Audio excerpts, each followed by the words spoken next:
The dining room was a cathedral of gold and arrogance. A chandelier made of 3,000 hand-cut crystals hung from the ceiling, casting a cold, shimmering light over a table made of imported Italian marble. On that table sat a feast that could feed a village for a month. Lobster tails drizzled in saffron, butter, slow-roasted lamb, and vintage champagne that cost more than a teacher's yearly salary. Do me a favor right now. Hit that subscribe button. Turn on the notification bell. And I want you to comment the word justice down below if you've ever been looked down upon by someone who thought they were better than you. Your likes and comments help us keep telling these stories.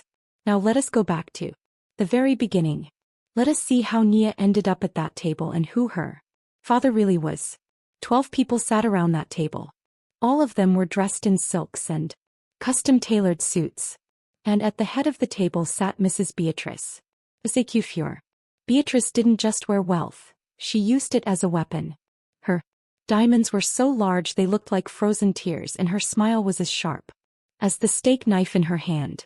But at the far end of the table, sitting on a chair that felt like an island of misery, was Nia. Nia, the bride-to-be. Nia, the woman who was supposed to be celebrating her rehearsal dinner. Nia, who was wearing a simple, elegant dress she had sewn herself. Beatrice looked at Nia, her eyes scanning the girl like she was a stain on a white rug. Then, with a slow, deliberate movement, Beatrice took a silver plate. She didn't put the lobster on it. She didn't put the lamb on it. Reached into a ceramic bowl in the center of the table where the discarded scraps were kept. The bones, the gristle, the cold, chewed-over remains of the appetizers. She piled the trash onto the silver plate and slid it down the long marble table. It screeched against the stone, a sound that made everyone's blood run cold. The plate stopped right in front of Nia. "In this family," Beatrice said, her voice like a velvet glove hiding a fist of iron, "we have a hierarchy. The lions eat the meat. The scavengers eat the remains. Until you prove you bring more than a pretty face and a pauper's background to the Osei-Kufuor name, you will learn your place. Nia. More than you deserve." Nia looked at the plate of bones. She looked at her fiancé, Kofi, who sat beside his mother, staring at his lap, too terrified to speak. He looked at the guests, the elites of Atlanta and Accra, who all looked away, choosing their status over their conscience. A single tear escaped Nia's eye and hit the cold marble. But Nia didn't know, and Beatrice certainly didn't know, that at that very moment, a blacked-out convoy of 3 armored SUVs was pulling into the long, winding driveway of the Osei-Kufuor estate. And the man sitting in the back of the lead vehicle was about to turn this house of cards into a graveyard of reputations. Now, before I tell you the ending of this legendary payback, welcome to our channel. If you believe that a person's heart is worth more than their bank account, if you love stories where the humble rise from the ashes and the proud are brought to their knees, then you are in the right place. Our channel tells the stories the world tries to hide, the modern African folktales of justice, honor, and the secret lives of the ultra-wealthy. The story of Nia Addo did not begin in a mansion. It began in a small, 2-bedroom apartment in a quiet part of Houston, Texas. Nia was 32 years old, a woman of quiet grace and immense talent. She was a kindergarten teacher by day and a dreamer by night. Her father, Emmanuel Addo, was a man of few words. To Nia, he was just Papa. He was the man who wore faded flannel shirts and spent his weekends fixing old clocks in their garage. He drove a 15-year-old Toyota Camry that rattled when it hit 40 miles per hour. He spoke with a thick, melodic Ghanaian accent and always told Nia the same thing: a tree with deep roots does not fear the wind. My daughter. Nia's mother had passed away when she was 10, leaving Emmanuel to raise his only daughter alone. They weren't rich, or so Nia thought. They lived simply. They ate banku and tilapia on Sundays. They saved for years so Nia could go to a good college. When Nia graduated with her master's in education, Emmanuel cried tears of pure joy. He didn't give her a Rolex or a car. He gave her a small, hand-carved wooden locket with a picture of her mother inside.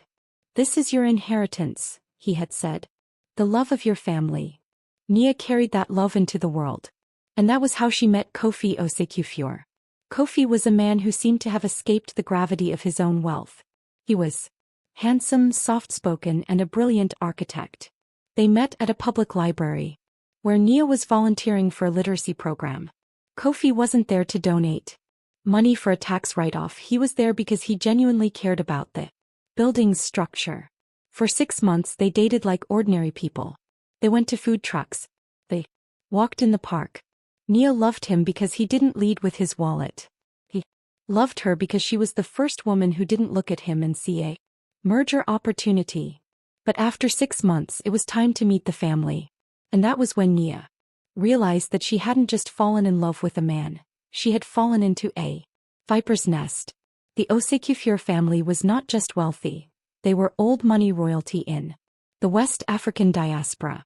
Their wealth came from gold mines, telecommunications, and real estate. And at the center of it all was the matriarch, Beatrice. Beatrice Osei-Kufuor believed that bloodlines were like horse racing. You only bred with the best.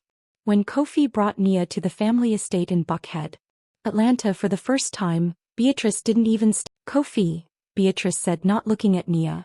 I thought you said you were bringing a woman of substance. This girl looks like she belongs in a classroom, not a boardroom. Mother, Kofi pleaded, his voice already thinning. Nia is a teacher. She has a master's degree. She's brilliant. A teacher, Beatrice sneered. How noble. How charitable. Tell me, Miss Addo, what does your father do? I assume he's a man of the people as well? Perhaps a taxi driver? Or does he run a small kiosk in Accra? Nia stood her ground. She didn't let her voice shake. My father is a retired clockmaker, Mrs. Osei-Kufuor. He is a man of integrity. Beatrice laughed. It was a cold, hollow sound. Integrity. The consolation prize of the poor. Well, Kofi, I suppose she's a pretty enough distraction. But don't expect me to welcome a clockmaker's daughter into a dynasty built on gold. But Kofi was in love. Or at least he thought he was strong enough to be. He proposed to Nia 2 months later. He did it in the park where they had their first date. He gave her a beautiful ring, though it wasn't the 5-carat diamond his mother would have demanded. Nia said yes, not because of the ring, but because she believed Kofi would protect her. He was wrong. The engagement was a nightmare. Beatrice took over every detail. He didn't want a wedding, she wanted a parade of her own power. She invited 500 guests, presidents of banks, oil magnates, and celebrities. Nia wanted a small ceremony in her father's garden. Beatrice laughed at the suggestion. We do not do small, Miss Addo. You are entering a world of giants. You cannot walk in our shoes, you will be crushed by them. Emmanuel, Nia's father, stayed out of the way. He told Nia, do not worry about me, my daughter. I will be there on the day. I will walk you down the aisle. That is all that matters. Beatrice tried to pay Emmanuel off. She sent a lawyer to his small house in Houston a month before the wedding. The lawyer offered Emmanuel $500,000 to stay away from the wedding. Mrs. Osei-Kufuor feels that your aesthetic might not mesh with the high-profile nature of the event, the lawyer said, looking around the small, clock-filled living room with disdain. Emmanuel didn't get angry. He didn't even raise his voice. He just looked at the check, then looked at the lawyer. Tell the lioness, Emmanuel said softly, that a father's love is not a commodity for sale. I will be at my daughter's wedding. And tell her to be careful. The world is much smaller than she thinks. When Beatrice heard this, she was livid. She decided that if she couldn't keep Nia's embarrassing family away, she would humiliate Nia so badly that she would run away on her own. This brings us back to that cold marble table. The night before the wedding. The rehearsal dinner. Beatrice had spent $40,000 on the catering alone. The smelled of expensive lilies and the metallic tang of hidden agendas. She had specifically invited Nia's 3 best friends, all of them fellow teachers, just so she could make them feel small. Beatrice spent the first hour of the dinner talking about her recent trip to Paris, where she had stayed in a private suite that cost $15,000 a night. She talked about her close friend, the CEO of a major tech firm. Then she turned her attention to Nia. Nia, dear, Beatrice said, her voice dripping with fake concern. I was looking At your guest list. Your father's side. It's so short. Just him. No aunts? No uncles? No cousins with titles? It's almost as if your family doesn't exist. We are a small family, Mrs. Osei-Kufuor, Nia replied, her hands trembling. Under the table. But we are close. Clearly, Beatrice said. Close to the bottom. Must be hard for you being here, surrounded by so much excellence. I noticed you didn't even know which fork to use for the escargot. Kofi reached out and touched Nia's hand, but he didn't say a word. He didn't tell his mother to stop. He was a coward in a tuxedo. And that dress, Beatrice continued. I recognize the stitching. You made it yourself, didn't you? It's very industrious. Like a little village girl. Trying to play queen for a day. One of Beatrice's friends, a woman draped in pearls, chuckled. It's charming, Beatrice. Like a costume. Nia felt the walls closing in. She felt the eyes of the 500 crystals in the chandelier judging her. She felt the weight of the Osei-Kufuor name trying to suffocate her spirit. And then Beatrice did the unthinkable. She signaled to the waiters to stop serving Nia, while everyone else received their main course, succulent steaks and buttered lobster. Nia's place setting remained empty. Oh, I'm so sorry, Beatrice said, though she didn't look sorry at all. I forgot to tell the kitchen. We only ordered enough for the important guests. But surely a woman of your background is used to making do with very little. That was when Beatrice picked up the silver plate. That was when she gathered the bones, the gristle, and the scraps from the center of the table. That was when she slid it down to Nia. In our culture, the elders are fed first. The worthy are fed second. And the dependents, the ones who come with nothing but an empty hand, they eat what is left. Nia, show us how grateful you are for this opportunity to marry into my family. The silence in the room was deafening. Even the waiters froze. Nia stared at the pile of trash on her plate. She looked at Kofi. Kofi, she whispered. Are you going to let her do this? Kofi looked at the plate. He looked at his mother's cold, hard eyes. He knew that if he stood up for Nia, his mother would cut off his inheritance. He knew that his lifestyle, the Ferraris, the penthouse, the designer clothes, depended on his mother's approval. Nia, Kofi said, his voice barely audible. Just have a little bit. Don't make a scene. It's just a joke. We can go get some real food later. Nia felt her heart break. Not because of Beatrice's cruelty, but because of Kofi's betrayal. She realized in that moment that she wasn't marrying a man. She was marrying a shadow. Nia stood up. Her chair scraped against the marble floor like a scream. I am not a scavenger, Mrs. Osei-Kufuor, Nia said, her voice loud and clear. And I am not an opportunity. I am a woman who loved your son. But I see now that your son does not have a soul of his own. You can keep your lobster. You can keep your gold. And you can keep your coward. Nia began to walk away. Sit down. Beatrice hissed. You do not walk away from me. You are a nobody. Your father is a clockmaker who lives in a shack. She won't be going back to Houston. A voice boomed from the entrance of the dining room. The room went silent. Standing in the doorway was a man. But it wasn't the man Nia expected.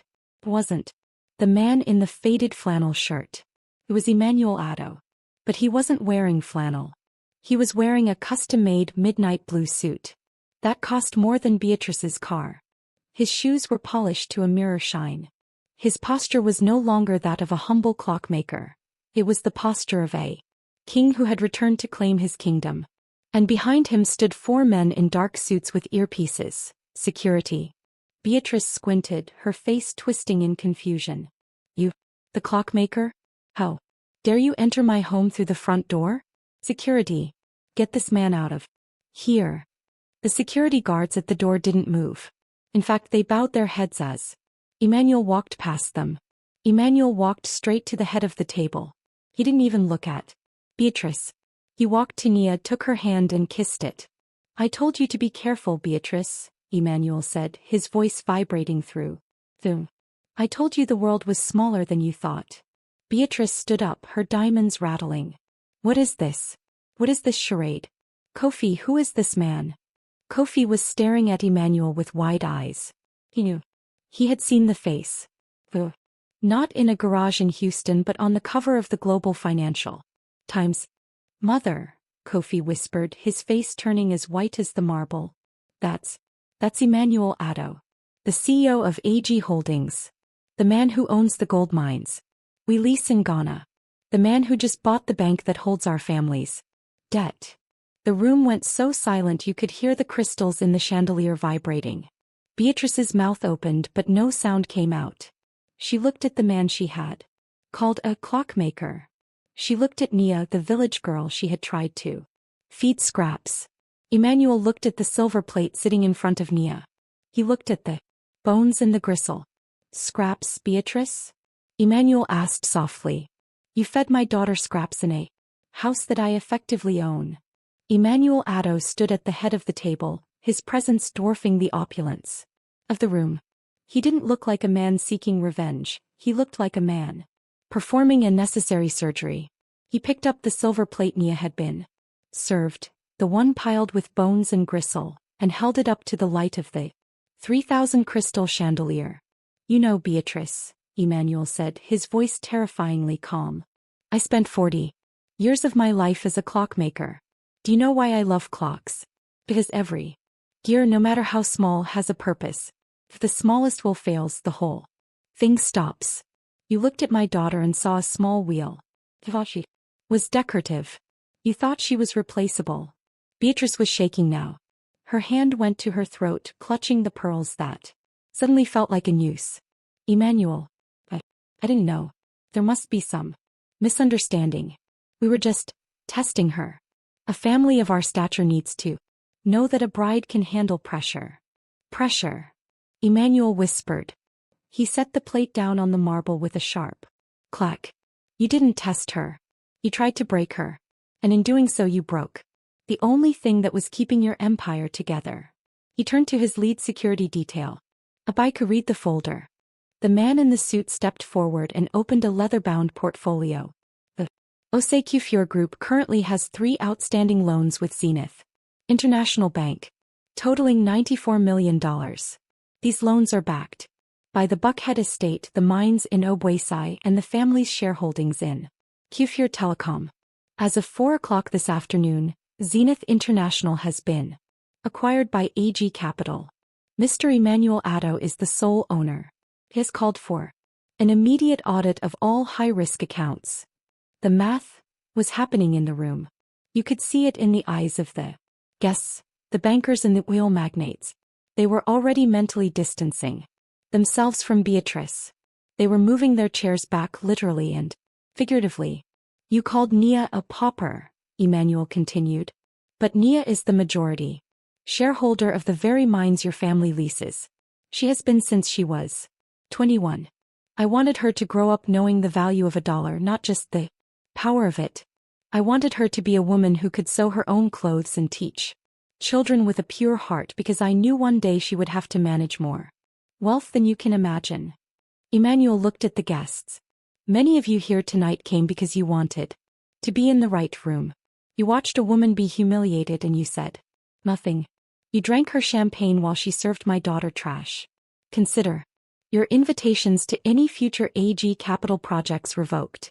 My daughter does not sit at tables where the guests have no spines. One by one, the elite of Atlanta began to stand up. They didn't apologize. They didn't say goodbye.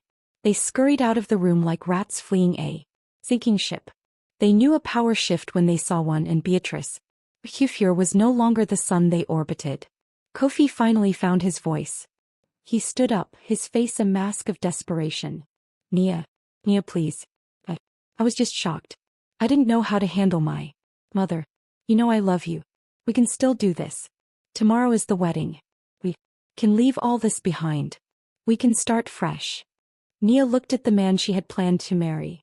She looked at the expensive ring on her finger. She thought about the 6 months of walks in the park and the food trucks. She wondered if that Kofi ever existed or if he was just a performance. Kofi, Nia said, her voice filled with a profound sadness. When your mother slid that plate of bones to me, I looked at you. I wasn't looking for a billionaire's son. I was looking for my husband. I was looking for a man who would say, "That is my wife and you will treat her with respect." But you didn't say a word. You told me to eat the scraps so you wouldn't have to make a scene. I was trying to protect our future. Kofi cried. No, Nia said firmly. You were protecting your allowance. You weren't afraid of losing me. You were afraid of losing your mother's credit cards. Nia reached down and twisted the ring off her finger. She didn't drop it. Didn't throw it. She walked over to the silver plate of scraps and placed the diamond ring right on top of a chewed lamb bone. There is your inheritance, Kofi, Nia said. It fits the hierarchy perfectly. She turned to her father. Papa, I'm ready to go home. Wait. Beatrice screamed, her voice cracking. You can't do this. You can't ruin us over a dinner. Emmanuel, we are families of the same soil. We are Ghanaians. We are brothers. Emmanuel stopped at the door. He turned back, his eyes as cold as a Houston. Winner. We are not brothers, Beatrice. My father was a man who hauled timber on his back in Kumasi so I could go to school. Your father was a man who took land that didn't belong to him. We are from the same soil, but you have forgotten that the soil is what feeds us all. You thought you were the sky. You forgot that the sky is held up by the earth. Emmanuel leaned in closer. The audit begins at 9 a.m. I suggest you start packing. I hear there are some very lovely two-bedroom apartments in the city. Perhaps Nia can give you the name of her tailor. You'll need someone to help you mend your old clothes soon. The next day there was no 500-person wedding at the Osei-Kufuor estate. The flowers were left to wilt. The 5-tier cake was never cut. The headlines in the Atlanta social registries were brutal. Dynasty falls. Osei-Kufuor empire collapses overnight. Nia and Emmanuel didn't read the papers. They were back in Houston. Nia sat on the porch of their modest house, watching her father work on an old grandfather clock. The familiar click-tick-click of the gears was the only sound. In the quiet afternoon. Papa, Nia asked, why did you keep it a secret for so long? I lived my whole life thinking we were just us. Emmanuel set down his magnifying loupe and looked at his daughter. Because, Nia, I saw what money did to people. I saw how it turned hearts into stone. I wanted you to have a heart of flesh. I wanted you to know that if everything, the banks, the mines, the gold, disappeared tomorrow, you would still be Nia Addo. A woman who can teach, a woman who can sew, a woman who knows how to be a friend. He smiled, a genuine warm smile. And I had to wait for the right moment to show you that your father is also a very good clockmaker. I waited until the gears of that woman's arrogance finally jammed. It was time for the clock to strike midnight for Beatrice. A week later, Nia was back in her classroom. She was sitting on the floor with her kindergartners, reading them a story about a caterpillar that became a butterfly. She felt a peace she had never known. She wasn't a merger. Wasn't a village girl. She was just herself. A man knocked on the classroom door. It wasn't Kofi.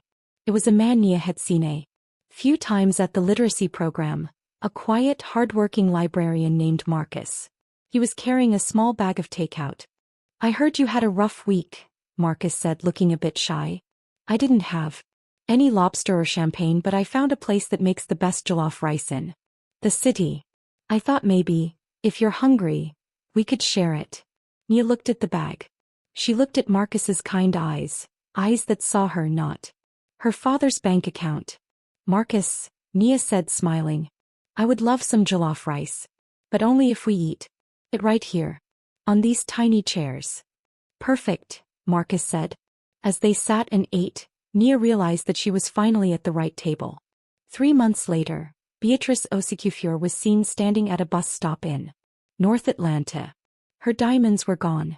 Her silk suits had been replaced by a simple polyester dress. She was holding a grocery bag from a discount store. As she waited for the bus, a black Rolls-Royce Phantom pulled up to the curb. The window rolled down. Nia Addo looked out from the back seat. She looked radiant, powerful, and utterly at peace.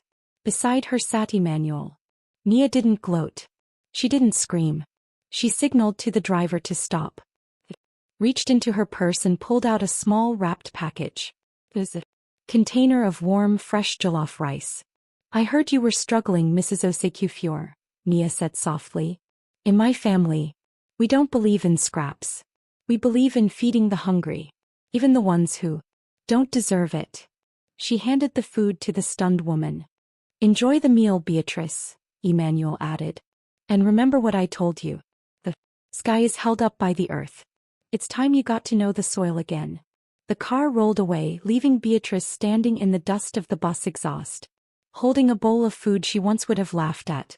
The hierarchy had been. And that is the lesson of the Addo family.